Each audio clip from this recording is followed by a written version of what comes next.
বৌদি ভক্ত ছেলেদেরকে বলছি, বৌদি বলো বলো, বৌদিদের কথা শুনতে আমার মজাই লাগে। তোমরা বৌদিদের নিয়ে পালাচ্ছ, ভালো কথা, পালাও। পালাবো বলছো বৌদি? তুমি সাহস দিচ্ছ? ও বৌদি, তুমি ভীষণ ভালো, ভীষণ ভালো। আ আমি তো কদিন থেকে ওই ভাবছি, ওই পাড়ার কোহিনুর বাবু রোজ আমাকে বলছে চল ফজা পালাই, চল ফজা পালাই, আর আমার ভালো লাগছে না। কদিন আর বাঁশ বাগানে আর পাটের বুয়ে লটর লটর করবো, চল পালাই ফজা, চল পালাই। কিন্তু পালানোর আগে একদিক থেকে একটু ভালো করে যাচাই করে নিও। হ্যাঁ বলো বলো, দেরি করছো কেন? বেশি ফুটিয়ানি করো না, তাড়াতাড়ি বলো। সেই বৌদির বন্ধনের লোন আছে কিনা। ভাই, বন্ধন থাকলে বন্ধনের লোন শোধ করতে করতে মরে যাবে। বাঁচাইলে বৌদি, তুমি আমাকে বাঁচাইলে গো। ও মাগি তো 3টে বন্ধন নিয়ে বসে আছে, আমি আর ও রাস্তায় যাব না।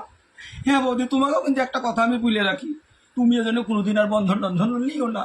হ্যাঁ